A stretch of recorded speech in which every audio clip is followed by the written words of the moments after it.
ترکی کے شہر استنبول میں معتبر العہد القدس اپنے اختتام کو پہنچ گئی ہے، جہاں ایک جامع اور تاریخی دستاویز عہد القدس یعنی حق پر ثابت قدمی اور آزادی تک استقامت، نسل کشی اور مٹانے کے سازشوں کے مقابلے میں کے عنوان سے اعلامیہ جاری کیا گیا۔ اس اعلامیہ کی تیاری میں عرب اور اسلامی دنیا سے تعلق رکھنے والی 300 سے زائد ممتاز علمی، سماجی، فکری شخصیات اور فلسطینی کاز پر سرگرم عالمی تنظیموں کے نمائندوں نے شرکت کی۔ یہ اپنے آپ میں ایک بہت بڑی پہل مانی جا رہی ہے۔ اس میں اس بات کا عہد کیا گیا ہے کہ جب تک غزہ میں، فلسطین میں مکمل استقامت نہیں قائم ہو جاتی، تب تک جدوجہد جاری رکھنا ہے۔ یہ دستاویز اس ہماگیر کانفرنس کا حاصل ہے جو العہد القدس، امت کی تجدید شدہ ارادے کی گواہی، نسل کشی اور تصفیے کی سازشوں کا مقابلہ کے عنوان سے منعقد ہوئی۔ دستاویز کی قرأت مصری مفکر ڈاکٹر محمد سلیم العوا، صدر مجلس امنا القدس انٹرنیشنل فاؤنڈیشن نے کی۔ دستاویز کا مرکزی محور قابض اسرائیل کی جانب سے غزہ میں جاری صہیونی نسل کشی ہے۔ اس میں واضح کیا گیا کہ قتل، تباہی، محاصرہ، بھوک، پیاس اور علاج سے محرومی کا عمل ایک مکمل جرم ہے جسے فوری طور پر روکا جانا لازم ہے، اور ان کے مرتکبین یعنی جو لوگ اس کو انجام دے رہے ہیں ان کو عالمی عدالتوں میں کٹہرے میں لایا جائے۔ شرکا نے نسل کشی کو جنگی جرم قرار دینے کے عوامی عہد کی توثیق کی، جو محاصرے کو توڑنے، دستاویزی ثبوت جمع کرنے، انکار کے بیانیے کے خلاف جدوجہد کرنے، بائیکاٹ اور قابض اسرائیلی یعنی کہ جو آکوپیشن آرمی ہے اسرائیل کی، اس کے ریاست کے ہر سطح پر عالمی تنہائی کے لیے مضبوط عوامی و قانونی مہمات چلانے کی دعوت دیتا ہے، تاکہ اس نسل کشی کے، اس جینوسائیڈ کے تمام ذمہ دار سیاسی و فوجی مجرموں اور ان کے ساتھ دینے والے ممالک، جتنے بھی ملک ہیں اور ساتھ ہی جتنے بھی ادارے ہیں، تنظیمیں ہیں، ان کو انصاف کے کٹہرے تک پہنچایا جا سکے۔ نارملائزیشن یعنی استقامت اور ابراہیم اکارڈ یعنی جو ابراہم اکارڈ ہے، اس معاہدوں کی دو ٹوک نفی کی گئی۔ یہ بھی ایک مقصد ہے اس کا، نفی کرنا، اس کا انکار۔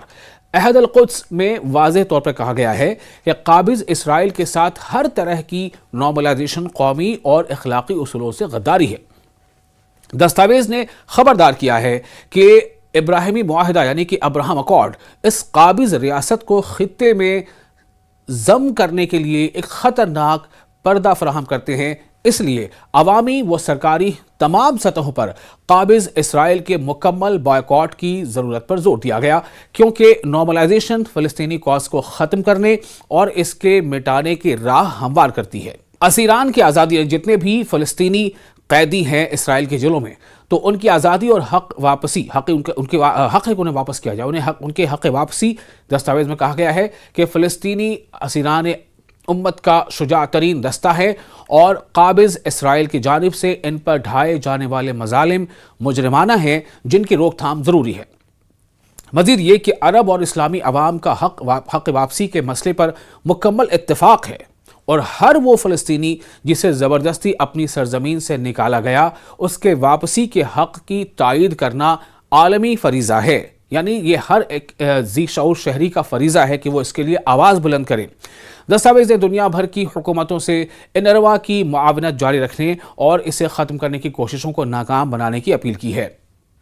آپ کو بتا دیں کہ یہ جو مزاحمت ہے وہ ناقابل تصحیح حق دستاویز نے ایک بار پھر اس اصولی حقیقت پر مہر ثبت کی ہے کہ فلسطینی قوم اور تمام عرب الاقوام جنہیں قابض اسرائیلی حملوں کا سامنا ہے، انہیں ہر شکل میں مزاحمت کا حق حاصل ہے، یعنی اس کے خلاف جدوجہد کرنے کا حق حاصل ہے، اس کے خلاف لڑنے کا، اس کے خلاف آواز بلند کرنے کا، چونکہ خود کی زندگی، خود کی زمین کو بچانا ہے۔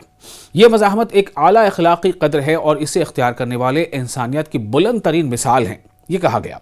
صہیونیت بطور مجرمانہ نظریہ، دستاویز میں واضح کیا گیا کہ صہیونیت وہ فاشسٹ نظریہ ہے جس نے قتل عام، نسلی صفایا یعنی کہ اسے کہتے ہیں ایتھنک کلینزنگ، جبری بے دخلی اور بھوک یعنی اسٹارویشن، پیاس اور تشدد جیسے جرائم کو جنم دیا، اور اپنے آغاز سے آج تک ان کا تسلسل برقرار رکھا ہے۔ اس لیے ضروری ہے کہ سن 1975 کے اقوام متحدہ کے تاریخی قرارداد 3379 جس کا نمبر ہے 3379 کو دوبارہ فعال کیا جائے، جس میں صہیونیت کو نسل پرستانہ نظریہ قرار دیا گیا تھا۔ آزادی تک عہد کی تجدید۔ دستاویز کے اختتام پر کہا گیا کہ القدس امت کی دائمی سمت اور قابض اسرائیل کے ساتھ اس کے طویل جدوجہد کا مرکز ہے۔ شہداء، زخمیوں اور اسیران کو خراج تحسین پیش کرتے ہوئے اعلان کیا گیا کہ فلسطین کی آزادی اور اس کی ہر انچ سرزمین سے استعمار کے خاتمے تک عہد القدس باقی رہے گا اور امت کے دل، دماغ اور جدوجہد کی توجہ القدس پر مرکوز رہے گی۔ آپ کو یہ ویڈیو کیسا لگا؟ آپ نیوز 18 کے سوشل میڈیا پلیٹ فارم پہ یہ ویڈیو دیکھ رہے تھے۔ آپ اپنے میزبان وصال اعظم کو اجازت دیں، لیکن ہاں، اگر آپ کو یہ ویڈیو پسند آیا ہو تو اپنے تاثرات کامنٹ باکس میں ضرور لکھیں، اور اگر آپ کی کوئی رائے ہو تو وہ بھی آپ ہمیں دے سکتے ہیں، کامنٹ باکس میں آپ ہمیں لکھ کر بھیج سکتے ہیں۔